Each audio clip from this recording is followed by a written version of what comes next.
members, just to switch your... I don't know who sneezed there, but we all heard you in London Road there. Just remind you all to switch your microphones to mute when you're not speaking, and we'll carry on with the meeting. Can I first of all welcome to the meeting Lily Rosa. Lily is a 6-year student from St Joseph's and is shadowing Councillor Graham Boyd, so you better have your trainers, because Graham is, well known, turbocharged at the best of times. These constituents. A very active councillor, so welcome Lily to the cabinet meeting this morning. Okay, just Christine, if you want to go through the sending and ask for any apologies, etc. Thanks, Chair. So I have Councillor Douglas Reid. Present. Councillor Jim McMahon. Yeah, just thanks. Councillor John McFadden. No. Councillor Elaine Cowan. Councillor Maureen Mackay. Present, Christine. Councillor Ian Linton. Here. Councillor Graham Barton. Yeah. Councillor Barry Douglas. Here. Councillor Neil Ingram. Here. Councillor Claire Maitland. Here. Councillor Drew Filson. Here. And we have Harriet Johnston. Here. Babs Mowat. I'm here, thanks. Alan Bent. Here. Norman Watt. Norman. Here. You do? Yep, thank you. And Jackie Livingston. I am here. Thanks, Chair. Thanks, Christine.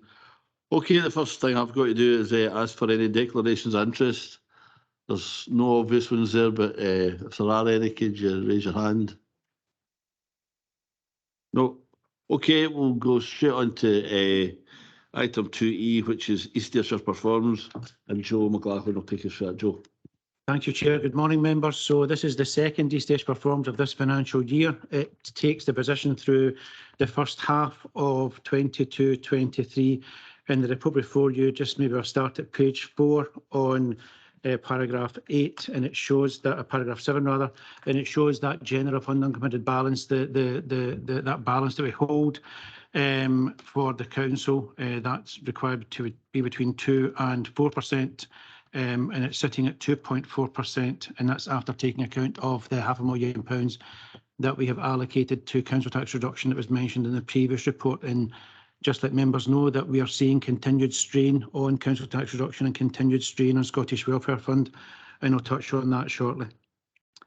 It's pleased to note that in terms of the budget that members set as a council in February this year, that those £6 million of reduction measures have all been classed as green or amber at this point. You'll be assured, I hope, that colleagues within Finance and ICT and across the council will continue to work together to try and make sure that those options can be achieved. Where there is any slippage or any issues, will certainly be reported in this report going forward. But at this moment in time, content to say that they are green or amber.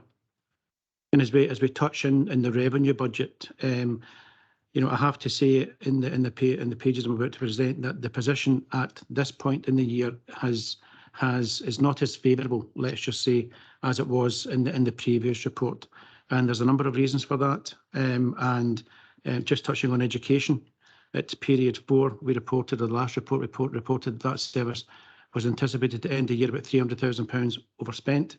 It's now £1.3 million overspent in our projections. Significant and really significant pressure along additional support for learning, both in terms of provision and in terms of transport. And we know that the head of education, supported by colleagues across the council and by her management team, are reviewing this with work taking place to bring that back to members in due course. Within communities and economy, the last report around £500,000 of an overspend. That's now £1.1 million of an overspend. We have significant costs in terms of waste disposal, as members are aware, and also we see a separate paper on this at today's agenda as well, which hope that over time will reduce those pressures will create cost avoidance opportunities. But I have to be honest and say, as we go forward in the next few years, there will be sustained pressure on this budget, and as we go through the budget setting process, there'll be a need for members and for the head of Housing and Communities and I to discuss this in more detail with members and with political groups. We're also seeing in here significant costs for primary and secondary school transport costs. You know, in the last report, I mentioned that the Deputy Chief Executive and I are working on this. That paper is nearing completion, and then it will be a discussion with members around options to bring that pressure back in line. It is, members, unfortunately, a growing pressure, and so it's really important that we bring that paper to you and give you the opportunity to scrutinise and challenge us on our options about this going forward. But fundamentally, it's about trying to bring that budget back online. And in health and social care, we have a rather conflicting and confusing story. A service that is projecting to end the year underspent by £5.3 million. But it's a service that has significant variances throughout it. And at the start of the year was the recipient of around £5 million of Scottish Government funding to prepare this social care for the winter. And so you're seeing a service that has that funding, that has underspends in certain areas, and at the same time has that balance that it received just before year end in terms of the £11 million to see it through COVID. So there's a service that has a significant amount of funding within it. But if you were to add up the asks that were to be delivered from that funding, then it will present challenges for that service going forward. And members, at paragraph 13, I've mentioned the pay award. We know that through the medium-term financial strategy, we estimate that the cost of the council this year for the SJC element of that pay award is £2.6 million. We are working on that proposal, and I suppose I give members assurance that we are genuinely working at pace on this, but we are holding off because we are very mindful of the review that was taking place of the Scottish Government's budget last week and of the autumn statement that's due to take place on the 17th of November, all of which has the potential to impact one way or another on our assumptions in terms of closing that in-year gap. But please rest assured, members, we have an in-year recurring budget gap of £2.6 million, which are not in these figures yet because we are endeavouring to try and find solutions to it. You will, of course, be involved in those discussions and negotiations around closing that gap. But at this point in time, I would ask that we maybe defer that and give us time to be informed by these other matters that are due to take place shortly. And it's only right that East Ayrshire Performs this period notes the cost of living, that substantial piece of work that's been done by this council. That £3.1 million of our own funding that's been allocated to groups and businesses across the council. As part of the reports to Sounding Board, to Cabinet, to Council and to elected member seminars, we note here that we are endeavouring to produce a set of indicators that will give elected members the opportunity to see what's happening in the grounds and in the communities across East Ayrshire. And that scorecard, so to speak, or that indicator has been created and will be reported in here in due course. In terms of cost of living, it's important that we note that £3.1 million, but when you begin to add in the council tax reduction overspend as well of £500,000, and the issues taking place along Scottish Welfare Fund, where this council is continuing to hold the eligibility criteria as low for both crisis grants and community care grants, even though the budget is overspending, then there is far more than £3.1 million being put into support cost of living in this council, and we'll bring that forward in the next East Ayrshire Performs report. And just touching on capital, it begins at paragraph 15. It mentions Galston Local Office, and I'm delighted to inform Cabinet, and given that this is my responsibility, rest assured I am truly delighted that this is moving at pace. Planning application has been approved. We are about to go out to building warrant. We are hoping to have the tenders issued and returned for early next year with a start on work probably around spring. Simon Bell and I were at the Development Trust on Monday evening of this week and at the Community Council last night. And, you know, it's important that local members and local community know the work that's taking place in this project, and they are excited by it. At this point in time, we also brought Annika Friel, who is the Chief Officer for the Leisure Trust, who was able to speak about some of the exhibitions and some of the heritage work that can be placed in that building once it opens as well. So it was really well received, and grateful to colleagues for the support in this. And in paragraph 16, we mentioned the Dunlop Early Childhood Centre. Essentially here, members, we ask approval today to appoint Ross Quality as the clerk of works on this project, noting in these paragraphs the challenges that colleagues in facilities and property management have had in terms of identifying a clerk of works for this project, but recognising it's something that we need to take forward, and so approval for that today.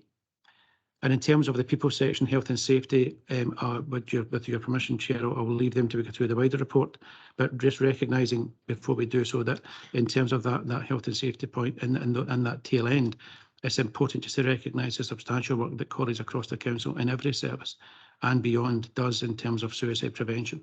And it's noted here again. And in terms of the risk register that was updated by CMT in the 2nd of November. Chair, I'm conscious that's been a fair bit, and I'm happy to stop there and take any questions. Thanks very much, Joe. Any questions? Can I maybe just something come up? I was at an informal meeting with the health board colleagues, and they were really interested in what we're doing with cost of living.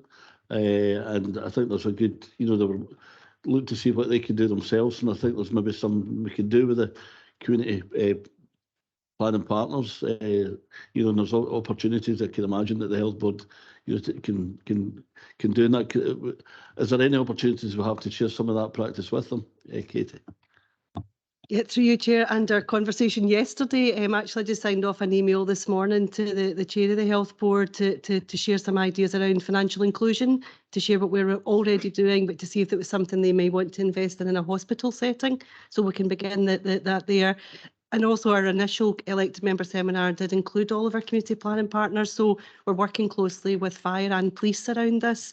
Most recently, I've been working alongside the police to help them. Some of their employees were, you know, struggling with fuel costs, so we're helping them to have active travel, and we're putting in a bike store, and we're helping to support them using bikes to go to and from work, not even whilst during work. So, and I'm also doing some work offline with Ian McMeekin from Fire in terms of how we might make better use of the stations and maybe tie into the warm welcome spaces. So there's some lovely work, but an email went this morning following our conversation. Thanks very much, Katie. That's really good, really encouraging. Anyone else? Any comments? No hands. So, Joe, continue. Thank you very much, Chair. So on page 10, we begin to just drill down into those service budgets in the revenue section. And as we note in education, that £1.3 million, and noting that nearly all of that relates to additional support for learning costs, including the transport costs. And you know, as I said earlier, that the Chief Education Officer, supported by colleagues across the council, is working on options around that, and in order to reduce that budgetary pressure as we go forward. In finance and ICT and in governance, we can see the underspends there. They'll be removed as part of those service redesigns that will be coming for your consideration in the next few weeks. And just moving on to page 11 into communities and economy, and it's here we see that £1.1 million. We can see you know, elements of that service that are operating well in terms of their financial budget. Some are under pressure too, and we're seeing others that are underspending. But essentially the issue here is around the education transport, £750,000 of an overspend here. That will take forward, and additional costs in terms of ARA for software, and also in terms of budget pressures due to the reduced footfall and parking income, which grateful to Cabinet at the last report approved just under £500,000 of additional one-off budgetary support to be provided to colleagues in ARA to see them through this year in terms of parking income. And as the months progress, we learn more and more about what parking income looks like and whether it will ever go back to the level of budgeted income that we hold for it. And that's something we'll bring back as part of a separate piece of work. And in housing and communities, we can see that £800,000 or £900,000 in relation to the waste contract, and we can discuss that more in the paper that's to follow, noting that paper will seek to remove some costs, but also to take opportunities for cost avoidance, which will be really important going forward. But that will always require, in the short term, some additional dialogue between the Head of Housing and Communities and colleagues across the Council in terms of how that budget can be supported, given the significant change that's taken place in the contractual nature of that.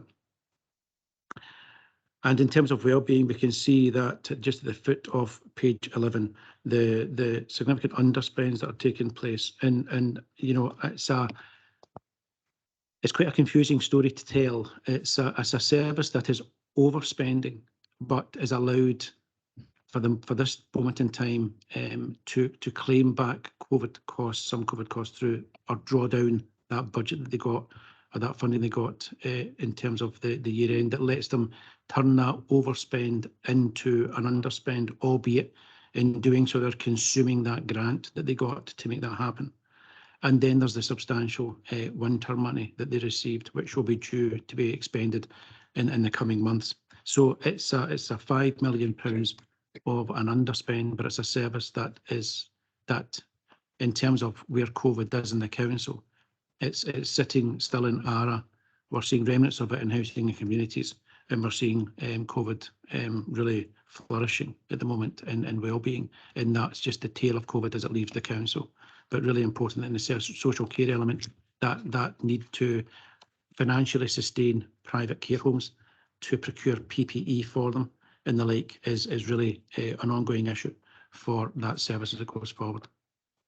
And as we touch on central services at page 12, we see that £500,000 of an overspend in council tax reduction. We receive as a council £9.5 million a year. As our anticipated need for council tax reduction. We are over £10 million on that, and we are currently working out, you know, what that will look like as we approach year end, recognising that some of the challenges in terms of cost of living will no doubt feed through into cost of living and into other pressures too. And in page 13, we begin to see the housing revenue account, that standalone account that sits outside of the general fund. It's sustained by specific housing grants and predominantly by rents.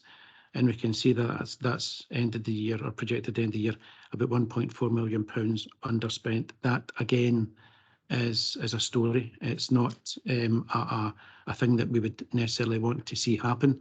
It's something that we'd like to see in terms of getting the work that needs done in terms of housing revenue account undertaken.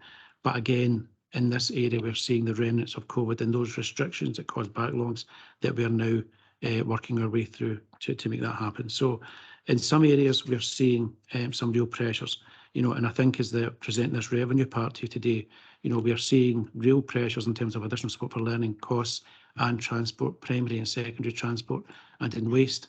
And, you know, I give Cabinet the assurance that in terms of primary and secondary, Deputy Chief Executive and I will come back with a paper in terms of ASN, Chief Education Officers, progressing that matter, and in terms of waste, a paper before you today, which shows that although we are seeing a deteriorating position in terms of the last report, we are always trying to be one step ahead and trying to find solutions for those pressures.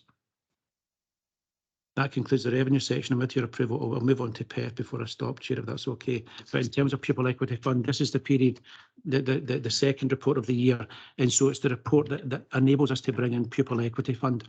So Pupil Equity Fund is about a £3.5 million allocation awarded directly to schools, and that's important, directly to head teachers and their management team, by Scottish Government. It's inextricably linked to school improvement plans. It's the school improvement plans that drives the PEF spend. And the tail end of the last academic session, we were in, like most other councils, we had an underspend in PEF, and that may seem odd, but it was a year when we had some further restrictions in schools with the Omicron variant, and schools at that point doing all they could, their level best, to sustain learning and teaching. And so at that point, the PEF was carried forward, £1.5 million carried forward. So at this point in time, the allocation to schools this year is around £5.4 million. They are as listed. The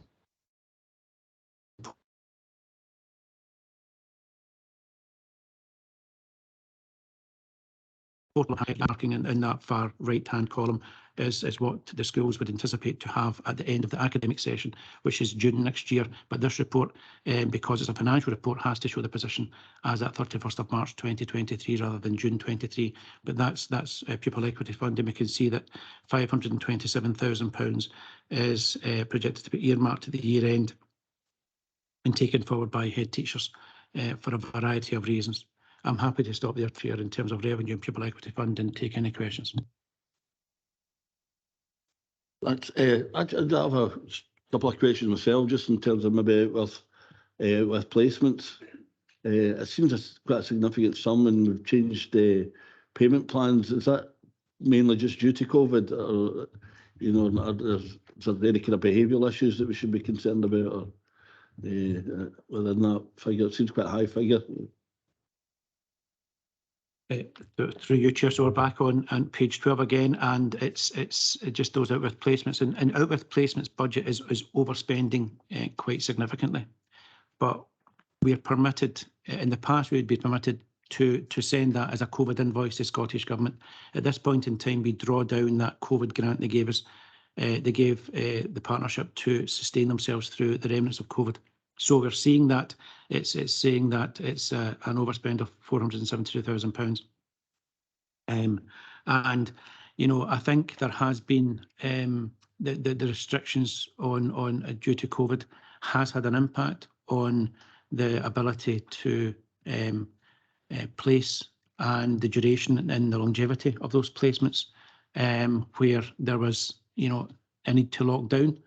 And that caused a continuation of costs, which colleagues in the Partnership in Health and Social Care are reviewing them through the Out With Placement Review Group, or OPSG, that meets every month to look at a name-by-name basis and where the best place is for that particular young person. And that's an OPSG that has colleagues from the Partnership there, but it also has Linda's colleagues there too, supporting that decision in making the best decision for that young person. But it has been impacted by the need to sustain placements for perhaps a bit longer because of the restrictions that were in force at the time. Thanks, So as I say, you can see for there that there is, as Joe says, the one-off cost that's causing that, but there's an undercurrent, underrunning, underspend in the budget at this time. I would, however, highlight to members that I'm aware of recent decision making that will put pressure on that budget, as other people have been supported through that budget in terms of some recent activity. Okay, thanks for that, Eddie. Anyone else, any questions or comments? Drew? Thanks, Chair. Just the page 12, at the bottom of the page there, key points. The open cast, 3.693 million bond. I think Chamerson at Dolmelton is roughly the only one that's left to be restored. But I think that what I know what's in the bond, and there's been £1.5 million spent on safety works round about it. The 3.693 still seems a bit high. It does say bond, so I take it that might be for a few other restoration works it's ongoing. You can maybe, don't need to get it the new, but you can maybe break that down for me at some time, Joe, and get that to me. David? David, maybe? The bottom line is that we are holding funds. Mainly, we got, it was over 2 million on the back of the Coface claim for Chalmers. So the main element will be what we're hoping for Chalmers, and then there'll be small amounts because some of the other sums were also not just for restoration but aftercare. So the primary element of that is the money we recovered on a bond claim for the Chalmerston restoration. That will be delivered, as you know, Councillor Filson, after North Kyle's commenced, because it's connected with that, and there's no point going over the same ground. So North Kyle will be connected, literally, I mean going over the same ground. North Kyle will be constructed and commence operation, and then we'll go in at the back of that and deliver. There's also a contribution from them of an equivalent amount. So there's over 5 million for the overall Chalmerston, but the money reflected is the bond primarily for Chalmerston and all the other residual sums that are still there for the bits and pieces that are still carrying on and the elements that were for aftercare. Thanks for that clarification, David. Thanks, Chair. Thanks, Drew. Jackie? Can I just ask about the PEF funding? Given there's it's the start of the school academic year, can Cabinet be provided with the PEF plans for all the schools so we can see how they're going to spend their money and how it impacts the attainment of their young people? Linda, yeah. Pass it over to Linda. Can you hear us, Linda? Yeah, thanks, Jackie. Clearly just met with you in the pre-briefing to this. The PEF plans are in every school's improvement plan, colleagues, and those are publicly visible. PEF has to be embedded in terms of, tackling bureaucracy, such that there's not a PEF plan that sits aside from a school improvement plan. And I've certainly, and my colleagues, been through every school's improvement plan over the summer to quality assure that that actually is the case. So the PEF is embedded, and it's actually within each school's improvement plan. We don't summarise those into a list. They sit with the specific school colleagues, but if there's now a new appetite for that, that's something that we could look at. But certainly in terms of the head teachers, that's embedded in a school's improvement plan in line with Scottish Government operational guidance. It would just be easier if there's a link for all the schools all members could have a look at rather than having to go and search for each school individually. Thanks, Jackie. Linda, could that be done straightforward? I'll need to speak to heads. Councillor Reid, it's an exceptional request in terms of having to bring that together. Certainly we could look to group the improvement plans by ward if it is a specific around about an elected member asked. There shouldn't be an issue with that. It's certainly not one we've had requested. Okay, thanks for that one. Chair, sorry. David. If it helps, it was just to say, I think if I'm picking Jackie up right through you, it's not so much to bring a report with commentary and analysis round about the specific ask, which we'll take away and look at because it's technical, so I don't know the answer, but the specific ask is, could there be within future reports like this, those links embedded so that members can at least have a look at the plans rather than creating a report round about it. So that's more a technical question than an administrative one or a policy one. So we can work with Linda and IT and look at that and see if it's achievable, whether it would be embedded in here or whether we put it on these on the members portal, but make sure that the non-elected members also have access to the members portal. And it would just, without creating work, it would be putting them there. I think members would need to accept they wouldn't all be getting refreshed and updated on a daily basis, but they could maybe go there at the beginning of the year when they're agreed at a school level, and then perhaps once or twice refreshed throughout the year, so that they're not out of date almost immediately. But there's a balance to be struck between the benefit for members being able to see them, which is clear, and the burden, the additional burden in draining resources and impacting resources, and actually then meeting that need. But I think it's reasonable enough to go look and see what's the simplest way it could be achieved and come back at least with a proposal, or at least a discussion at sound, whatever, in terms of what might be achievable, just to give members sight of these, noting that they are living documents and they do change and vary from day to day and week to week as the school term runs on. But there's no harm in having a look if that's the ask of Cabinet. Thanks. Jackie's up. Elaine, you want to come in? Yeah, thank you, Chair. Just on the back of what Jackie was requesting there, I'm wondering if it would be useful to have a future report at some point on best practice in some of the schools and key learnings. I think that might be useful for Cabinet members. That sounds good. Linda, could we arrange that? a report on best practice with PEF, or just kind of shared learning kind of thing? Yeah, thanks, Councillor Reid, and through you, Chair. As I say, I have no issue, given that the PEF plans are front-facing documents, as I explained to the non-elected member. I suppose it's the level of detail in terms of what's actually expected in there. In respect of best practice in PEF, that's actually done through head teachers meetings. And also through the CYPIF, and we'd be delighted to invite any members along that want to see those showcases in terms of that. And it's also done through the SAC Head Teachers Network. So rather than a paper, colleagues, we do offer that opportunity both nationally and locally for head teachers to showcase their work in PEF, and I'd be delighted if any members do want to come along and see some of those sessions. The Children and Young People's Impact Forum is where we land SAC funding, well, as it was previously, now SEF, PEF and care experience funding. So actually we need to think about those in the round rather than individually.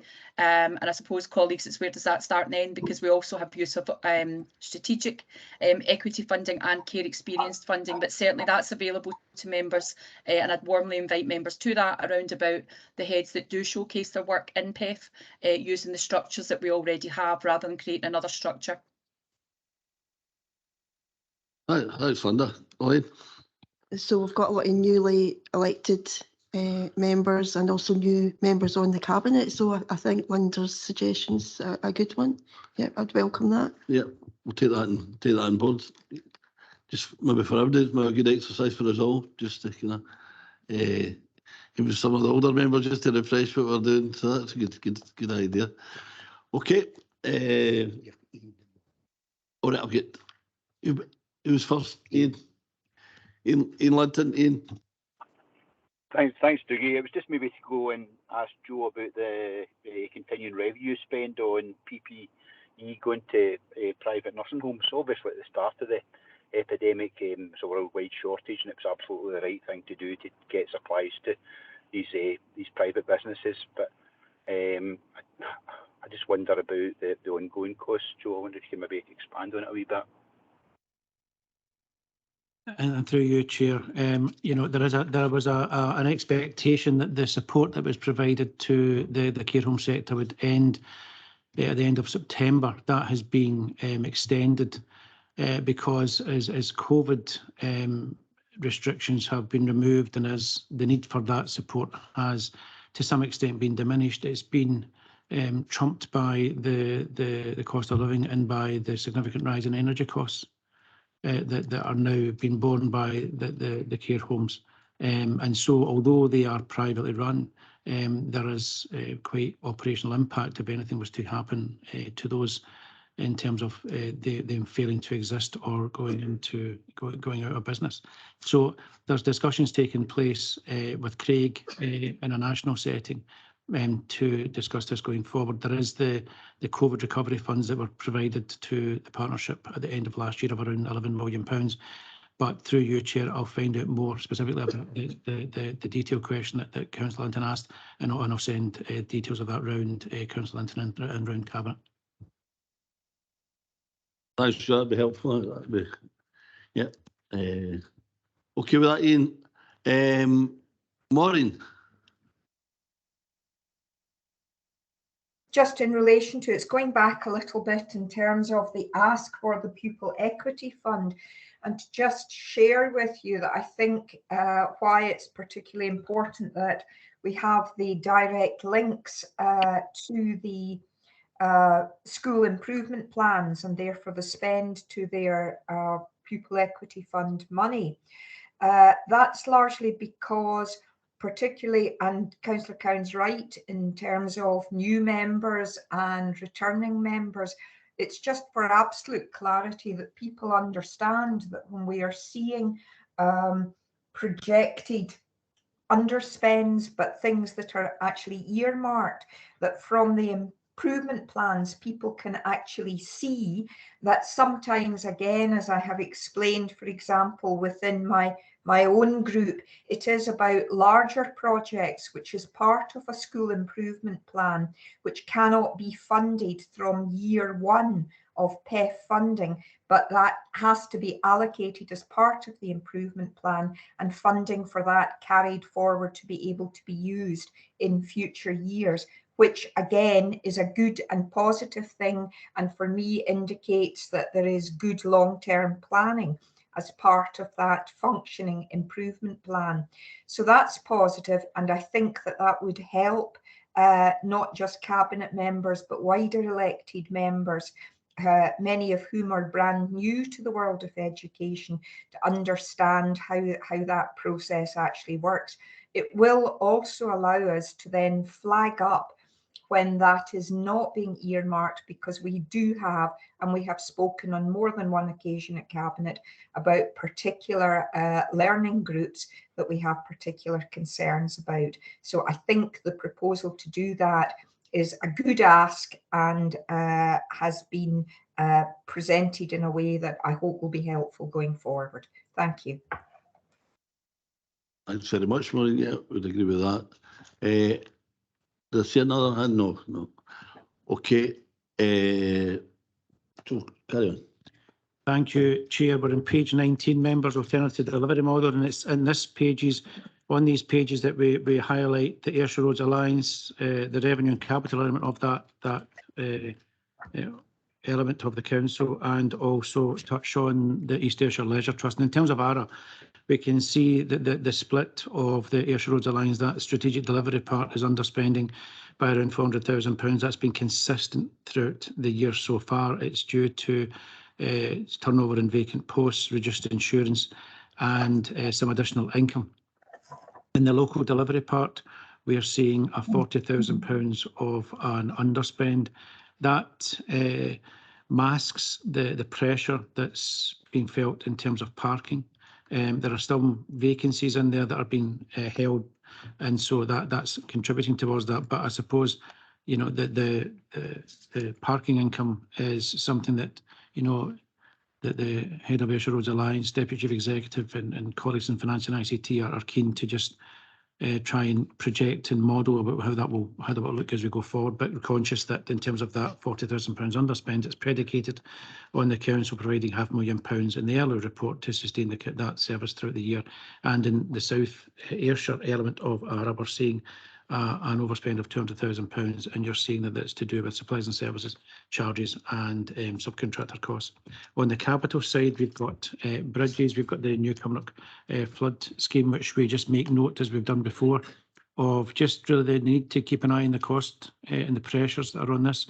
It's 80% funded from Scottish Government, but we're aware that there is pressures on that budget too, and we're recognising that there's a shortfall in that funding of around £600,000, and looking to find other options within existing budgets to bridge that gap, given the importance of this scheme. And in terms of the bus station, noting that the phase 3 works will begin later this month, and due to last around 38 weeks or so.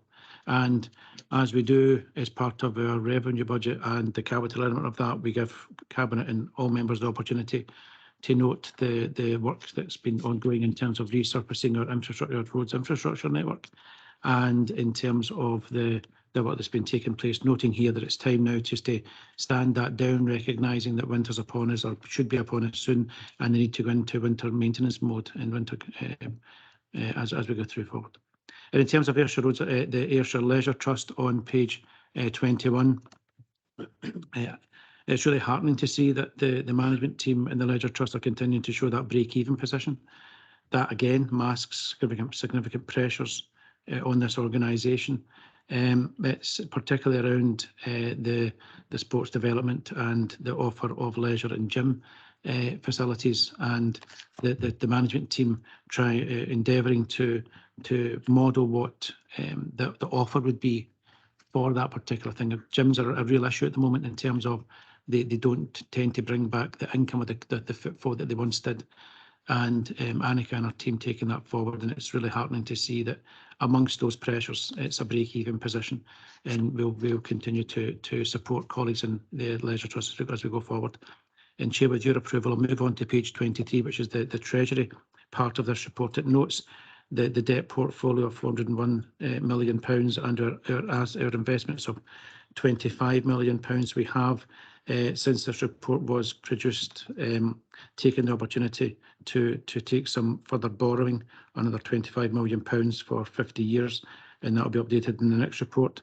And you know, it was once the sleeping giant of the East Ayrshire Reform section. It's turned into quite a volatile wee part, given the issues that are taking place at a UK level and beyond. And so it's something we're keeping an eye on. I'm pleased to note that last week we took because of the conclusion of the external audit of the council, we took the end of year treasury report for 2021-22 to governance and scrutiny, and that report will be coming to the next council to give all members the opportunity to discuss in perhaps greater detail the issues around treasury. You know, it is linked to our capital plan. It's linked to the medium-term financial strategy approved by council a week or so ago that we were put you know, recommendations in that we will, along with colleagues in facilities and property management, review our capital programme going forward, given the impact that has on the need to borrow and set against the current rates that we're facing.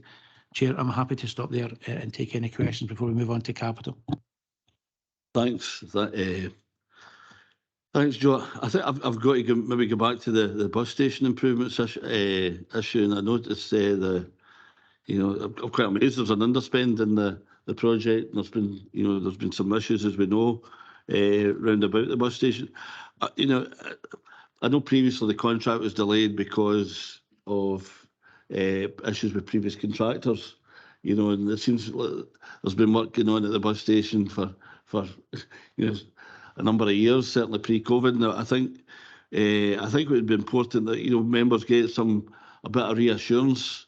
Some of the kind of issues that, you know, have been highlighted in terms of security, and maybe I would suggest maybe having a presentation. I'm not going to slow down the contract in any way, and if we can bring it down for 38 weeks to a shorter time than that, that'd be great. But I think, you know, maybe I think local members would like to be reassured, you know, just what the further improvements are, and address some of the concerns that have been raised so far about the bus station, which is, you know, get a you know, quite a considerable bit of public view. So I would maybe you know, if we could maybe have a meeting with local, certainly members from Ward 3 and 4 and any other members that might be interested, because I think we all kind of have a locus there in the bus station, but certainly have maybe a presentation or something like that. Katie, would that be possible? Yeah, through you, Chair, thanks. I have got Kevin online, but I can answer that absolutely. We've got, as you know, we've awarded the contract and we've set out a members briefing note recently, and we also presented a paper to the Police and Fire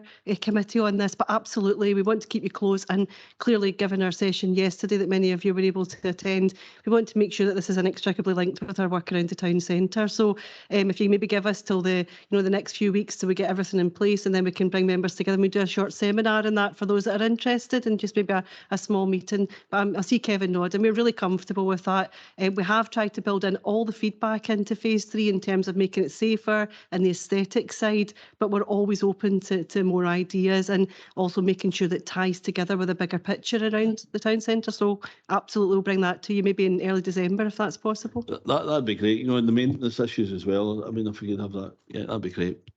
Thanks for that, Katie. Okay, any other issues, Drew? Thanks, Chair. Page 19, bottom of the page again. A number of bridge projects have been delayed or are likely to be delayed due to land acquisitions. I know these things take a fair bit of time and legal work, but I'm just wondering if we've enough legal staff here to deal with all of these again, because I've got one in my ward. It's been going for 6 years now. This is the 6th Christmas. We've been sitting with traffic lights all the time. So it just seems to be going on and on all the time. So I wonder if I could. Anybody here for roads today? I don't know. I think. Yeah. It's got, sorry, I thought Kevin was ill. I don't know why you can give us a wee update, maybe, Kevin. Okay, I keep going on about this qualifying one, but it has been 6 years now again. So. Yeah, through you, Chair. We work closely with David's team in terms of legal support. I'll have a discussion with Alan and I'll come back to you offline on an update on that one, Councillor. That's fine, Kevin. Thanks very much. Okay, thanks. Cheers. Sorry. Dave, sorry. It was just to you to offer some assurance that not everything translates into an issue around resources, Councillor Filson. Within the conveyancing team, we are currently, there's a paralegal and a short-term absence, but the issue's usually a bit more complicated in that, first of all, we will have a need for small bits of land that aren't of any great value to anyone. There's no great incentive or interest in the landowners. They don't tend to deal with it, even if we're paying their legal expenses. So they need to be willing sellers, and there needs to be clarity on the ask. And as it's indicated in the paper, some of it's around land acquisition issues, but that doesn't necessarily translate into we don't have the resource to progress them. It's getting the other party also to the table to progress them when there's not much in it for them. But there are also other implications, and you've got the SEEP issues that are referred to there as well. As Kevin said, we meet on a monthly basis. We have the Ayrshire land issues meeting on a periodic basis, which allows us to basically effectively engage with Ayrshire, highlight where there are problems, delays, etc., and take action to correct them. So I'm not aware specifically of qualifying. I'm not saying I've spoken about it the last 6 years if it's going on that long, but as Kevin says, we'll have a look at that one, and if there's anything we can particularly do to unblock it, then we will take that action. But as I said, it's not just as straightforward as it's more resources would solve the problem. More resources to go around and chat the owners' doors and ask them to actually deal with this a bit quicker would actually be better. I appreciate that, David. Thank you very much. Thanks, Chair. Thanks, Ruth. Anyone else? Certainly, If I can, just when I see Simon there as well, page 26, early years, the Melton ECC, the new build there, the temporary build anyway. Everything's been sorted, and it's the handover will be mid-November. You jumped the gun, we're not at capital yet. Oh, sorry. You get that question. Right, Just right. Sorry, Chair. I think Graham Boy was turbocharged, but you're ahead of the day. Okay. Simon. Yeah, thanks, Chair. Good morning, members. Capital programme is continuing to make steady progress. However, it faces significant challenges due to the current economic climate. As usual, without going through the report in great detail, if I could provide you with an update on a selection of projects in relation to their stage of development. Projects recently completed include the restoration works at Dean Castle, which was handed over to East Ayrshire Leisure Trust at the end of September, and that's anticipated to be fully open to the public next spring. New build housing developments at Millerfield, Strongen and Quarry Now Auchinleg as part of the SHIP programme, which were handed over in September.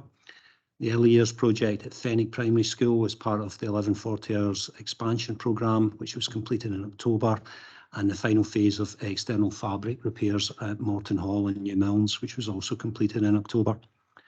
There's approximately £33 million of construction contracts currently on site, including new build Netherthird Primary School, which is nearing completion, but which has unfortunately incurred a delay.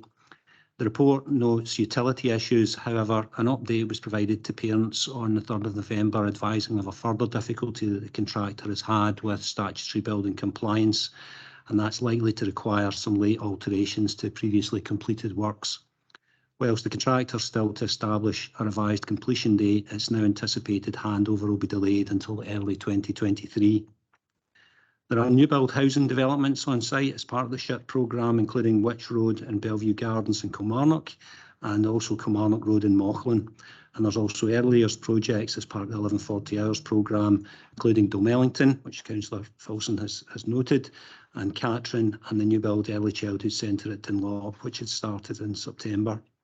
Projects at a technical design stage include the St Sophia's Enerfit refurbishment, where the programme is currently being reviewed following a recent change to the procurement approach, which is to better protect the project from market volatility. With the final phase of works at Kilmarnock Bus Station, which was mentioned earlier, which are due to commence in November, and the Galston office project, which Joe outlined earlier, where a building warrant's due to be lodged in the next couple of weeks. Projects at the earlier stages of development include the Doon Valley Community Campus, where work's ongoing with the design team to reduce costs following the issue of the RIBA Stage 2 report and cost plan in September. And we have Stuarton Academy Extension, where concept designs have been agreed and detailed designs are now being progressed. We're also progressing projects linked to the Ayrshire Growth Deal, including the core project, with again options being explored to reduce costs, And with Bourfield Phase 3 and the AMIC Ayrshire Manufacturing Investment Corridor projects, designs are currently being developed in conjunction with external consultants for both these projects. So thank you, Chair. Happy to answer any questions on these or indeed any other projects in the report. Thanks. Thanks, Simon. Drew, do you want? It was just back to the early years there at ECC at Dalmellington, and it's good to know that it's going to be come into operation in November. But I was just wondering, there was major Scottish water issues that's held it back for a while. I wonder if Simon could clarify a wee bit on that, just gives a wee bit more what actually happened there. We don't want to get into that position again if we can help it, especially with the new Doon campus getting built. Absolutely. Simon. Yeah, thanks through you, Chair.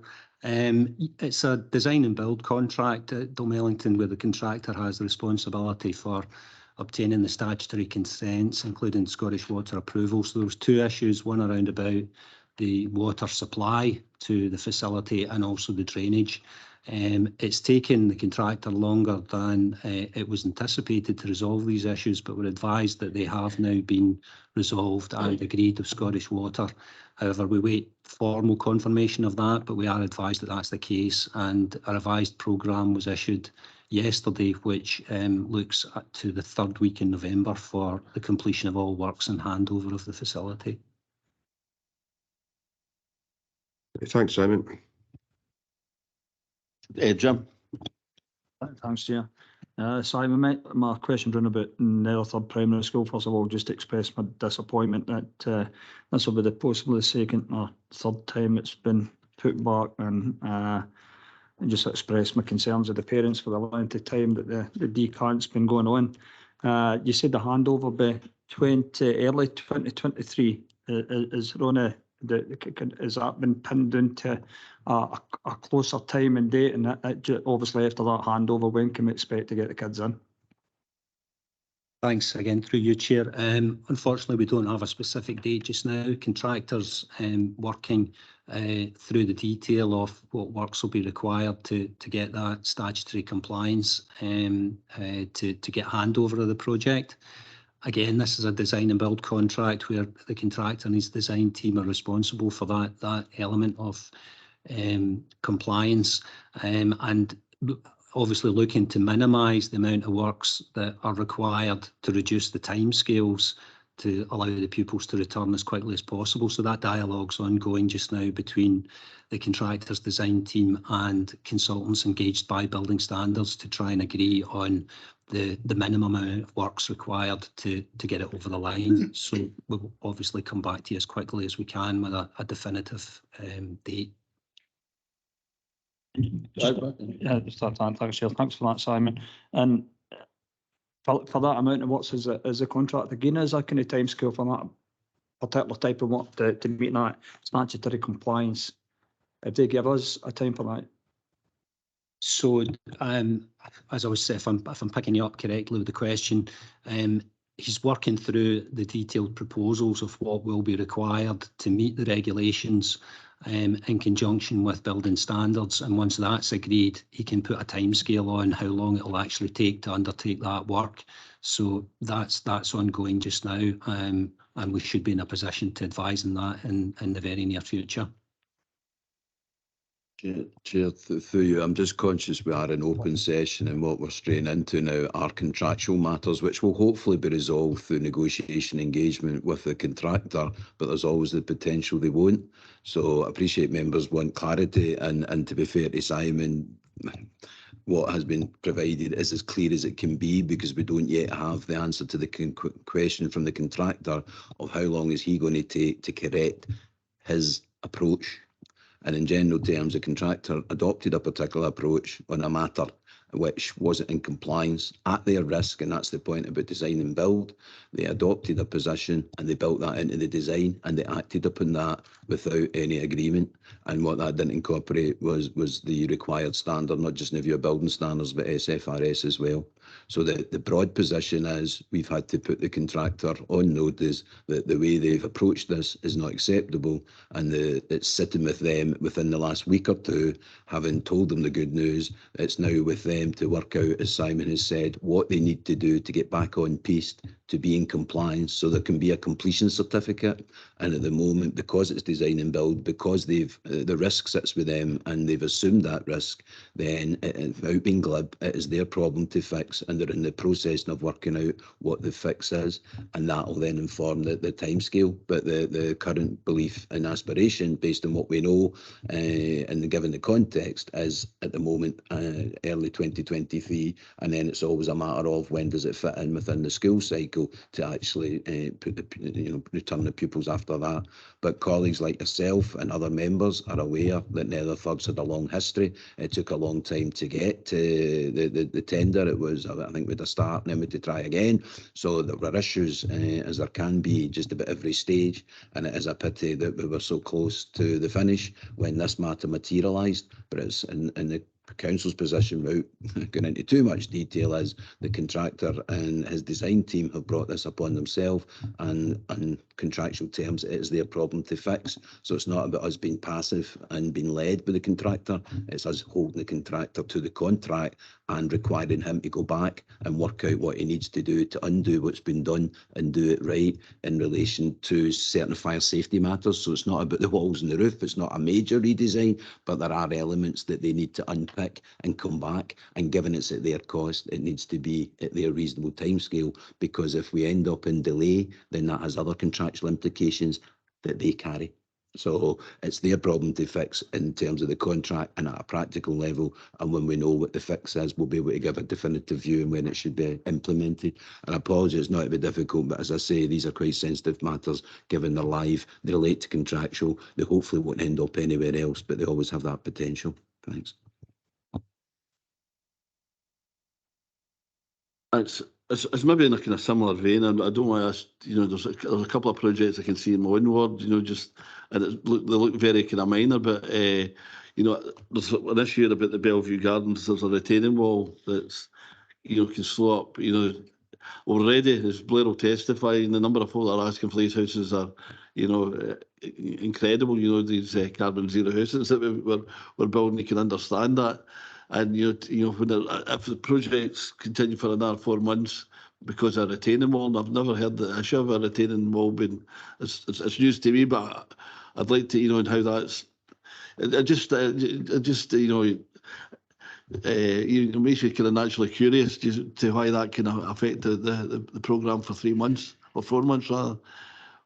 Do we know what it is, or should I take this offline, Simon? If I could get some detail on that, Chair, I could come back to you. Well, I'm just reading for the report. Yes.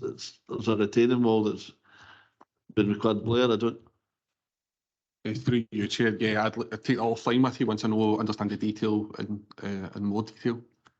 And if I get that information, I'll undertake to contact the other 3 local members and just let them aware of we'll get a briefing note. Similarly, I noticed there's an additional £500,000 underspend. Well, we're under budget with Chris House Primary School, and it's a great facility, absolutely fantastic. I think all the people that were there really just, it's looking great, but just a wee bit concerned because it looks as if it's almost finished, and when you see there's another £500,000 to possibly to be spent, just again you wonder what we're spending on. So I think there's a naturally we'd like to find out a wee bit more detail on it, but I might go into some of the kind of detail that David's suggestions, maybe contractual.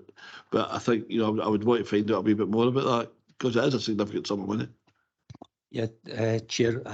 Yeah, I mean, it's recognising the challenges that project, many others, have faced around about the rising cost of materials post-COVID. It's going through that stage of agreeing the final account with the contractor. So the final position's not quite been determined. It is going through that contractual process just now, but I can certainly provide you with further detail of that offline. Okay, thanks very much for that, Simon. Any other questions, comments? Okay, Joe.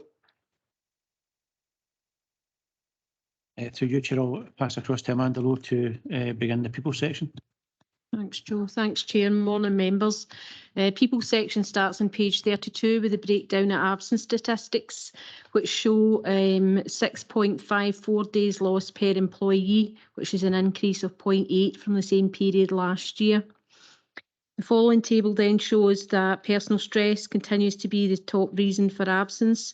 And as I've previously mentioned to members, we have got an employee dedicated just now carrying out a project of doing a deep dive into the absence. And David Dawns is looking at the stress risk assessments. We have a wealth of supports for employees there, but it's how we look at those a bit deeper to see what can better support. The bottom tables in this show the breakdown of the absence, with all short-term absence increased from the same period and 2 out of 3 long-term also increased, which would be expected in line with the absence increasing overall. Over the page, and page 33 shows some supports that are in place for employees. I would note a significant rise in early interventions compared to the same period last year. Physiotherapy appointments are down and the counselling appointments are up in the same period. Over the page, in page 34, there's a new section with payroll activity for members' interest. It lays out the number of changes that's been carried out in payroll, the number of pays processed, the car mileage, and the numbers of car leasing for interest.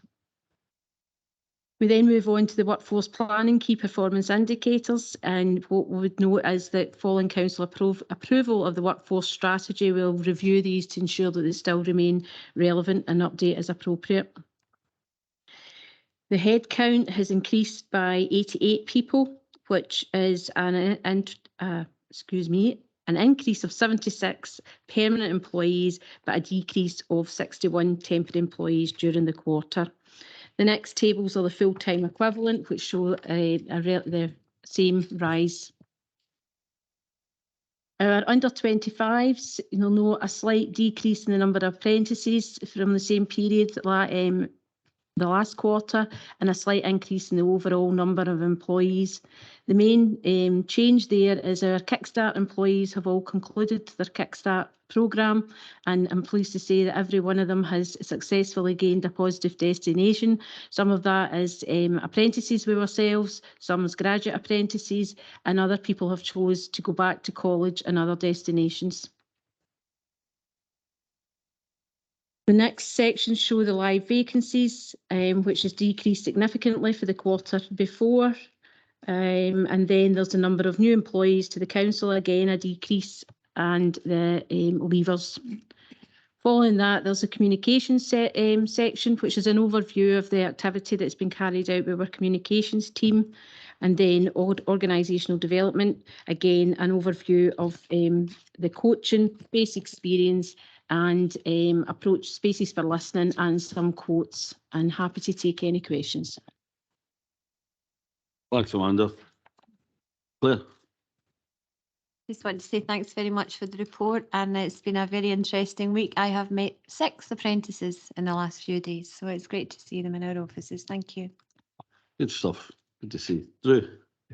Thanks, Amanda. It's good to see how the Kickstart's actually a job out and starting an apprenticeship. That's really great work. Is this Kickstart going to be rolled out next year again, do you know? We're not aware of a further programme for it being rolled out, but if it was, obviously we would look at taking it up again. Thanks, Amanda. Cheers. Anyone else? No. Thanks, Amanda. David. Thanks, Chair, and good morning, members. If I could just begin by drawing members' attention to the top of 39 of the summary report.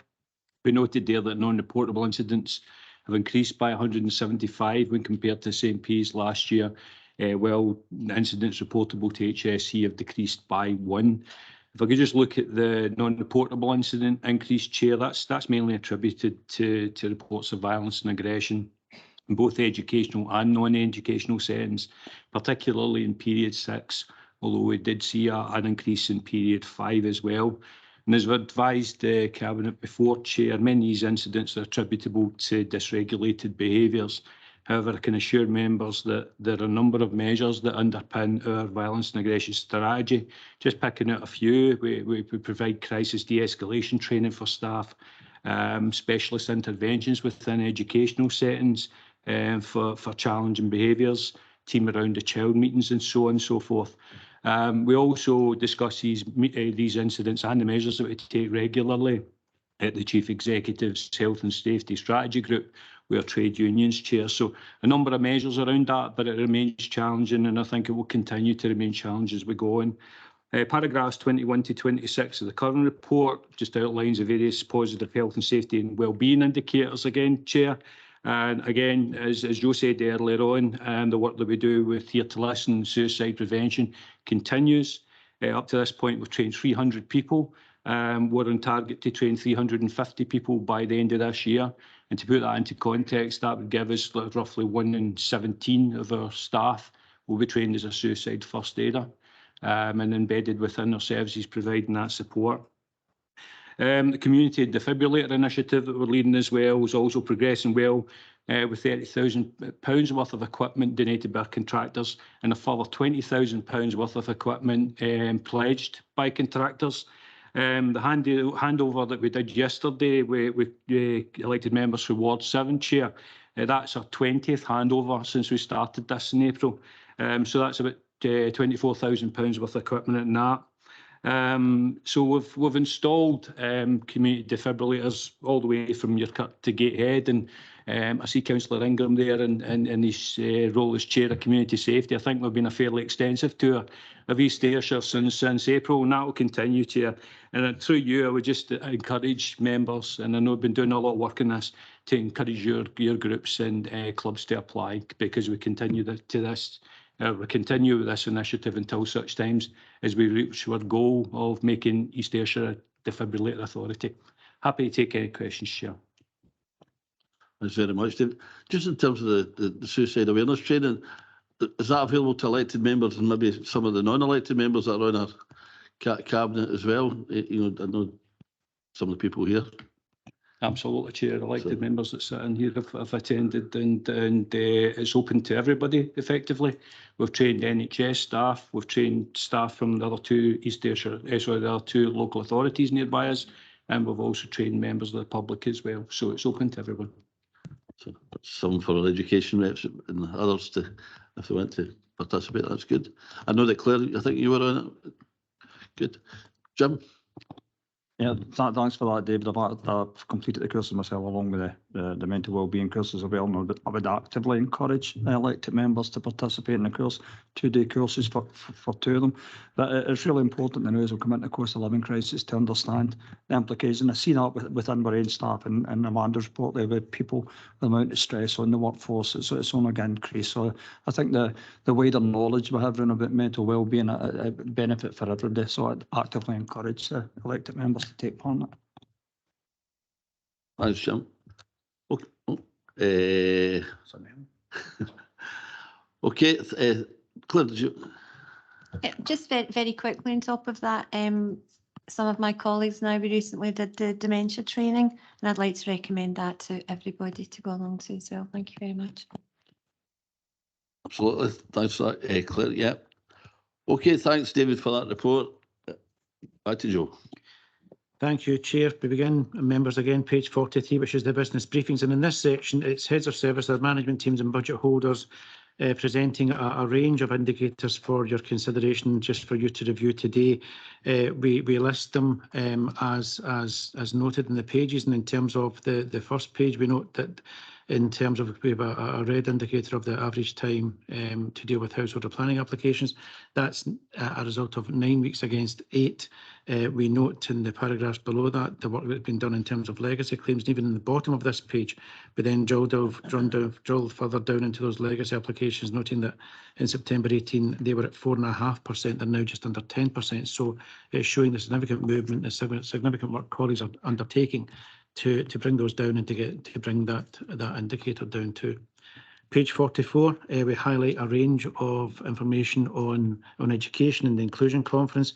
on the incredible and excellent exam results for 2022 that have now been confirmed through Insight, and also the participation measures. So it's an opportunity to provide members with a whole range of information that's not just in service specific, but also relates to the users and to pupils in this case, and the results that they've obtained through the SQA and other diets of examinations. Page 45 is on communities and economy. And we have average number of days to re-let properties, and there's further information here that shows that in terms of that 61 days, that if you look at the in-year core performance of lets, that's around 89% and it's 16 weeks. And so there is 45 days, and there's a whole range of work being undertaken across the service to bring that down, and noting in the pages that follow the work that's been done in terms of temporary accommodation, and noting that the current performance is 72 days compared to 112 days in September last year. So excellent work being done there, but recognising in this section too that it's not just down to colleagues in housing and community to drive this performance. It's also around some of our partners, and particularly Blue Triangle and others, to help us with this area. And in page 48, we see well-being, and we have the usual range of indicators. We see that set against that turmoil that's taking place within that service financially. We also know that in terms of the performance for hospital discharge, that is still green, and that the target and the result is still 0 days, which is excellent. The delayed discharge bed is a bit more complex. It's a larger indicator. The paragraph is as noted, and it shows that the work that's been done on that too. With your approval, Chair, I'll move on to page 51 and just begin through complaints, noting that 48 complaints were received during the period, markedly down from previous years. But what we are seeing in the analysis of those complaints is that while we're closing off stage ones in time and doing that at one point of resolution, we are also noting that the complexity of some of these complaints, particularly at stage 2, noting here there's 2 that took 74 days each to conclude. I'm also seeing it in my own service, and it's just showing, I don't know whether it's the complexity of the pandemic and the issues around that we're seeing really complex complaints being made that require a specific level of detail. We also note, and as the head of corporate support mentions at various times, our complaints process is aligned to and works hand in hand with the Scottish Public Sector Ombudsman complaints model. As part of that model, we recognise that we don't always get it right, and the learning that takes place from those complaints. Some learning points noted at the foot of page 51, and just over the page we note the performance in those complaints. We note in terms of the number of days taken to complete those complaints, they are as listed, but we do recognise that in terms of those 2 complaints, it took 74 days. They have skewed the figures, and they will skew the figures for the remainder of the year. Chair, I'm happy to stop there before I move on to risks. Thanks, Joe. Jackie? Just ask a question, going back to page 44 in the inclusion conference. The great to see an inclusion conference actually being held, but can Cabinet have a copy of the authority's response to the ASL review when that comes out? And will class teachers and classroom assistants be included in the future for these inclusion conferences, given that they're the ones who are actually in the class with the children who have additional support needs? Yeah, fair point, yeah. Linda, can you answer that? Yeah, thanks for that question, Jackie. And again, sorry you didn't have the time to ask that this morning in the pre-briefing. The inclusion conference was designed for head teachers to make sure there's a consistent line on inclusion. The expectation is that they're all taking that back to schools to continue the work on that. So it's a leadership sort of top-down model, and the paper is coming to Cabinet, as I explained this morning, on inclusion for all members to see. So ultimately that paper will be with you in due course. So I'm really happy to see that one coming forward. So the inclusion conference was for head teachers at Loudon Academy colleagues. It went down incredibly successfully, and clearly we'll see the paper come to Cabinet before all of the developments are fully implemented, and that will clearly include every single member of staff in the authority. that okay, Jackie? Is that answer? But will we get a copy of the authority response to the Scottish Government? Yeah. What we're going to be doing, that's something. Yeah. And that will Sorry, be able Chair, to I'm get not clear what the ask is.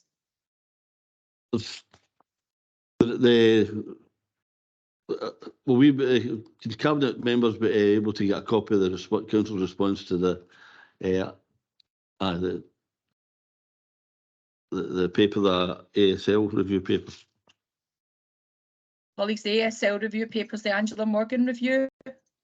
There was no response. We already have put in a collated response on that one. So I'm not, the Angela Morgan review is now 1.5 years old. I'm not sure what the ask is. I'm really sorry if I'm not. Is it? Sorry, members, I think there's just confusion, you know, in terms of thinking that this is a written response rather than the activities that the local authority are undertaking in response to that paper. We're not being asked to write a response back again. It says responses have been collated and this will form the authority's overall response to the review as requested by the Scottish Government. So the responses that are being collated, Jackie, are from the inclusion review and are part of ongoing dialogue with the Scottish Government as part of included, engaged and involved. I think that's the paper you're referring to.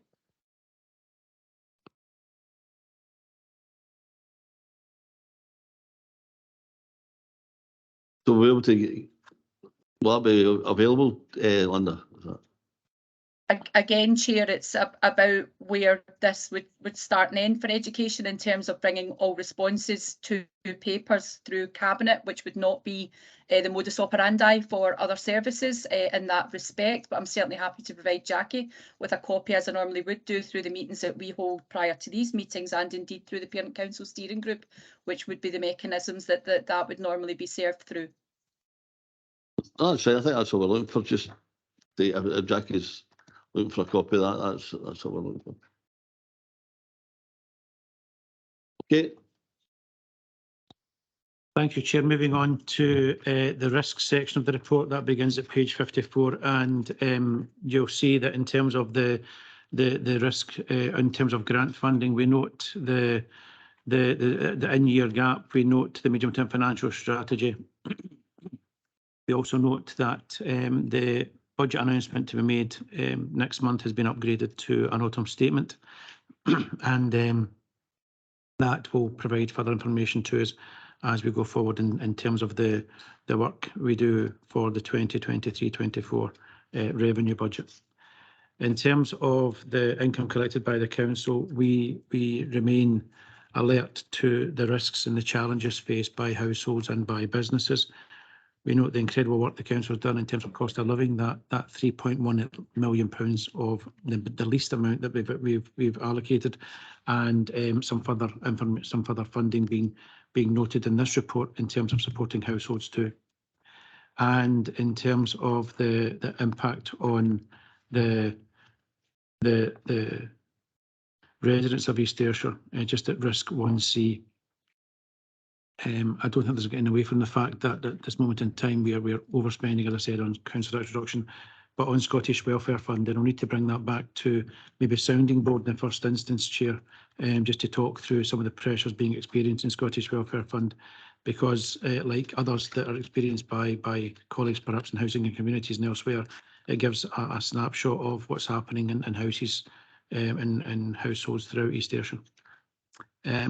In terms of the risk number 4, I would just highlight that in terms of the conclusion of the external audit, there's an audit adjustment taking place in this point, which we'll discuss in subsequent reports. It means that the money we've set aside for funding will now be an earmarked balance. And as we go through the other parts of the report, they are as listed in terms of the pandemic and in terms of industrial action, noting that SJC is agreed and that negotiations with other staff groups continue. Just to conclude the risk section, I'm happy to assure Cabinet that there were no changes to the status of any of the risks, nor were any new risks added during this point. Chair, that concludes East Ayrshire Performance for today. The recommendations for Cabinet today are at paragraph 3 on page 3. Thank you. Thanks, Joe. Just before I go there, because I missed Elaine just at this previous wee bit. Elaine. You were too quick for me, the Chair. Moving on from the business briefing to the rest. It was just a quick question about the active travel strategy as a follow-on to yesterday's session with elected members on the vision for the town centre. So I was interested in the time frame and how that information could feed into the vision for Kilmarnock Town Centre, but I can pick it up with Katie or Kevin offline. Drew? I had a wee quick one today, Chair. Just on page 47 of the flood risk management plan, the completed studies in the River Doon and Ayr. Is the River Doon one live now on the system? Does anybody know? Through you, Chair, is Kevin here? I'll be bringing a paper to Cabinet on the local flood risk management plan just after Christmas, Councillor. Okay, Kevin, thanks very much. Cheers. Thanks for that, Kevin. Okay, and as Joe indicated, paragraph 3, we've got recommendations 1 to 6 there. Can we agree those? Thanks very much, and thanks for that report, Joe. I think that's all our E items, and thank our educational reps as well. We'll give you a couple of minutes just to get your papers, and thank you again for your attendance.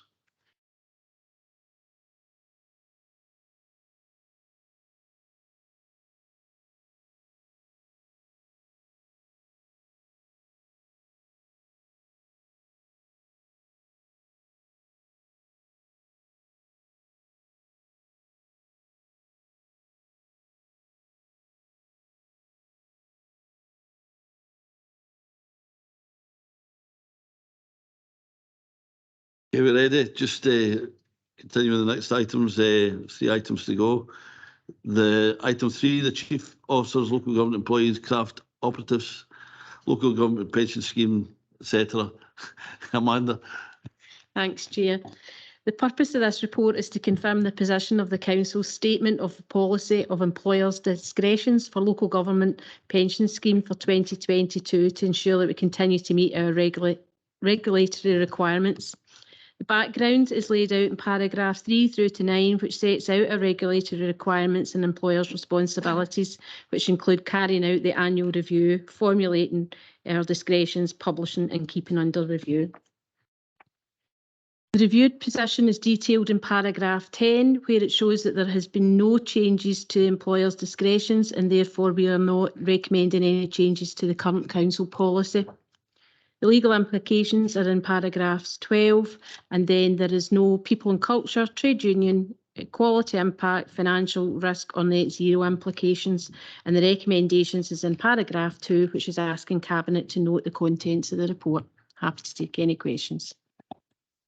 Thanks, Amanda. Okay, any others? Any comments or questions? I think it's quite straightforward. Can we agree recommendation? Just to note the contents on page 60. Okay, going to item 4, and that's the food law service plan, including food law recovery project objectives. David. Thanks, Chair. A very brief introduction from me, and then I'll hand you over. We have Elaine Kavanagh, your Regulated Services Manager, but the paper will be presented by the colleague who both prepared it and will be responsible for its implementation, which is Morag McCallum, the Food Safety and Health and Safety Team Leader within Environmental Health. Basically, in terms of headlines, members may be aware that during COVID, a lot of this activity was stood down, rightly, in terms of the restrictions and the circumstances at the time. It was picked up last year, so we brought one of these to Cabinet for 21-22 last August, and this is us moving into year 2 now in terms of trying to get, as are all authorities, back into the groove now and reinstating the arrangements. Morag will take members through the detail, of which there is a fair bit, because it's quite a technical approach, and then obviously if there's any questions or queries, we'll take them between the 3 of us as appropriate. Thanks, Chair. Thanks, David. Elaine.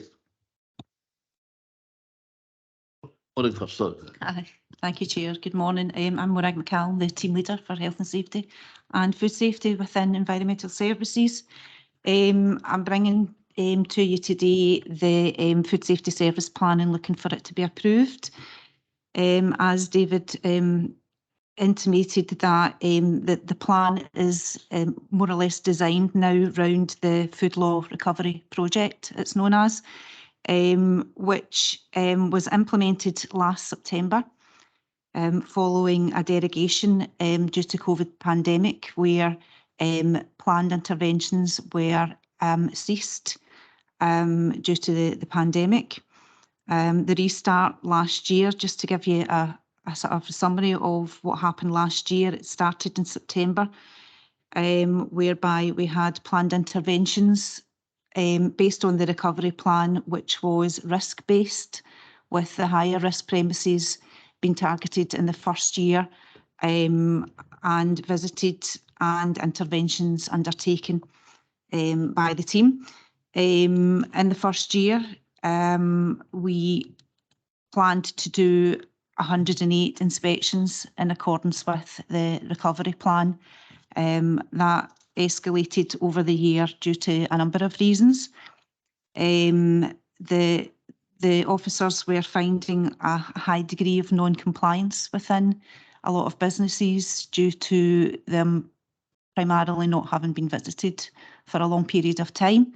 And there was an extensive amount of work in year one. As a result of that, a lot of new businesses came on board and registered last year, as they continue to do so this year as well. A lot of businesses changed hands over the course as well. So all those new businesses weren't brand new build businesses. A lot of them were new business owners, which had to be inspected from scratch again with every new business owner. There is a plan in accordance with the Food Law Recovery Project, where we prioritise for year two the ongoing interventions, and there is a plan of 615 premises to be visited from September, which started this year, and going through to the end of August next year. In accordance with the resource calculation, whereby we look at the number of officers required to undertake this plan. We currently have a deficit of 2 officers to complete the plan fully. Whilst we saw the majority of non-compliance in businesses in the first year, which have been addressed, we still anticipate there will be a level of non-compliance going forward with businesses who have not been visited for even a longer period than last year. That's not to say that the businesses within East Ayrshire are all non-compliant, but there are a number of reasons for non-compliance which we're finding when we're visiting. Businesses changing hands without consulting environmental health as well. Cost of living issues within businesses, whereby they're not addressing structural issues as well, and maybe not replacing equipment, essential items of equipment that they need to replace. So we expect to see some non-compliance going forward as well, which will increase the workload. We had about 39, at least 39 intensive interventions last year with businesses due to non-compliance, and that resulted in a lot of work for the team. Intensive interventions increase the frequency that we have to return to a business to undertake another intervention and basically monitor them and make sure that they become compliant. They vary from 1 monthly inspections, 3 monthly and 6 monthly. So you can see over the course of a year, inspections can increase quite markedly from what you anticipate at the beginning of the year.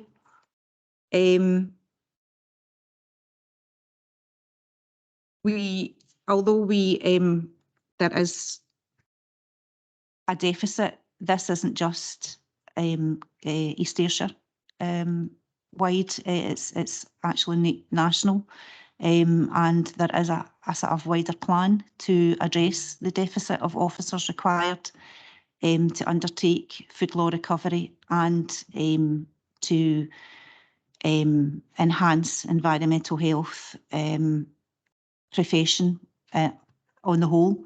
The Food Standards Scotland have recently consulted with local authorities in addressing the deficit of officers, and they are fully supportive of the way forward, which has to be addressed. It'll be risk-based. They're looking at drastically changing how we deliver our official controls, so that we can target risk-based premises and protect the public, which will probably mean it'll mean focusing our attention on higher risk businesses and delaying interventions with the lower risk premises. Just to give you an idea of a lower risk premises, that would be somewhere like a chemist or a basic retailer who are selling just wrapped items, food items, pubs that are only doing wet sales, childminders, where there's a lower risk to public health. So we will be going forward working along with other local authorities to address the deficit of officers to deliver official controls, and will obviously be doing our best to target poorer performing premises going forward, as we have been since the recovery and during the pandemic, whereby we were working with all the precautions in place. We're still working with businesses to achieve compliance and maintain food safety and public health at that point in time as well. I'm happy to take any questions on the details of any items within the report. Thank you, Chair. Thanks very much. You know, you forget, you know, the impact that this must, you know, we've got to stay vigilant to this aspect of public health, as well as the COVID, and you know, it's important that standards don't reduce, and it's a lot of hard work and effort to maintain that, and appreciate the work that's went in here. I think we can see that through this report. Members, any comments or questions? David? Yeah, it's really just to try and offer some further assurance, and thanks to Morag and the team that I'm conscious from, you know, when we put reports in front of you here at Cabinet or elsewhere at Council, that, you know, it's not a comfortable position to be in when we set out, here's what we need to do, and we're already flagging up that we may not have the required resources to achieve everything in the plan. The statement at paragraph 12 there on page 82 is neither intended to be alarmist or to escalate things or shroud waving. That is the reality. And it's understanding the national picture. There is just simply a decrease in the number of people that wish to become environmental health officers, the number of people that are taking up the relevant courses. Therefore, there is a reducing supply of these to all the authorities in Scotland, and the experience is pretty similar across the piece. And it's not just about finding safety in numbers, that is the reality of it. So we all rob Peter to pay Paul. Elaine and Morag in particular, as you can see, have been as innovative as you would expect of us in terms of making best use of alternative resources, such as bringing in students, graduates, etc., etc. If there's another option on the table, we will look at it, and if it will work at all, we'll make it work for us. But equally, I need to be clear, and I know members are clear, that bringing people in at an earlier stage in their qualification and career doesn't mean then that they can fulfil all aspects of the duty. So it's part solution, but they don't necessarily and can't necessarily carry out the full range of duties. So the bottom line is, as Morag's helpfully set out, is that well within this 5-year plan for recovery, I would expect that within the life of that, and we're just going into year 2, that the parameters of that plan, as Morag has indicated, FSS are cited in this. So there was a supply issue before COVID, and then as you've heard, COVID, it's not just about COVID caused a pause and then you pick it up. The effect of the pause has actually increased the challenge. So the position with the resources remains the same, reducing supply supply of qualified EHOs, and then the problem and the challenge becomes bigger because premises haven't been inspected during COVID, which means there might be more to deal with now we're going back. But the absolute fundamental point here is to give members that assurance that I referred to as this, the whole big picture is, why do we do this? We do this to promote public safety, and it's to therefore identify and tackle any premises that are operating to such a poor level that there is a real risk to public health, and those will always be dealt with and identified. It's some of the ones further down that risk scale, if you like, where generally there aren't usually problems, that it may become more prioritised and more responsive. You know, if you get a complaint about a childminder, you would clearly go out. We may not get there on a matter of routine. So we will need to prioritise, and I think the big picture for all of us is if you can't increase the available resources, the only logical way to go is to reduce the size of the challenge, which means reducing the current level of inspection regime to something less, which is a great solution to the problem we have, but we need to watch it doesn't, in the law of unintended consequences, have other knock-on effects whereby we increase the risk of major food outbreaks because it's reduced too much. So there's a balance to be struck between the available resources and what the national policy position becomes and what is the bare minimum that we all need to be doing, recognising we can't do everything we would want to do or have been doing under previous regimes. So the real risk in all of this is that to compensate for the resource position, the challenge is reduced to a point where the whole regime becomes less effective than it is at the moment, in at least dealing with the high risk premises. So we just need to keep an eye on that. But that's at national policy and legislative range of activity when we get there. But FSS are clearly cited in this.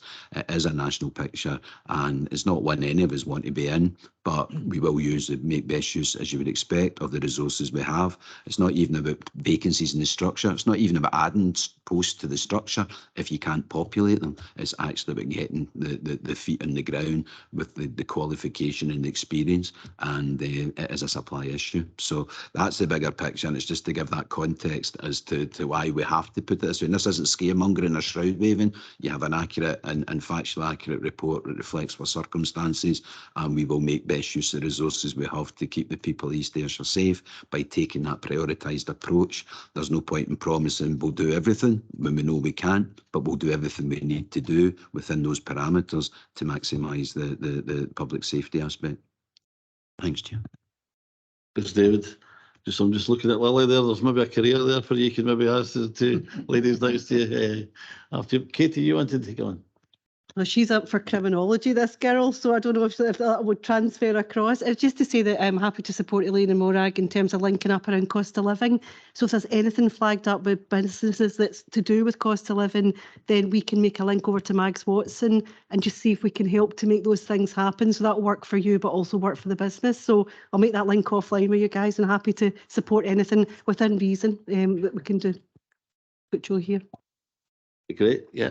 Elaine, you wanted to come on? Thanks, Chair. The commentary in point 12 actually caught my attention because it reminded me of some of the conversations we had during the summer induction programme for newly elected members. I was quite surprised that jobs like this and jobs like planners, that there was a shortage of suitably qualified individuals, because these feel like good quality jobs for me. So I realise what David's saying there. It's maybe a longer term thing, but obviously doing some kind of recruitment the way that they have done in the Health and Social Care Partnership to get people into the carers as a career pathway. It's maybe some to do some early work with the schools, and I know that's not going to be an immediate fix, but it's quite interesting, these good quality jobs, and we're struggling to fill them. Yeah, I don't know. Yourself, Eddie, or Amanda? I mean, I think one of the things is it's important to be able to highlight these types of jobs are there. I've reflected in many places, you know, when I grew up, I didn't know what an environmental health officer was. So how can you aspire to be something you don't even know exists? And it's just about making sure all these interesting jobs, not just in our sector, that there are out there in their communities that people have a real awareness of, so that they can aspire to that. Elaine, you want to? Yeah, certainly we know that the Professional Institute and the university have gone separately to Skills Direct Scotland. But I do think there's a bigger piece of work we could maybe do with careers advisors within our own schools, and I'm happy to do work on that offline. Thanks very much for that. That's helpful. Yeah. Okay. Any other comments? That is okay. The next item is disclosure of press and public.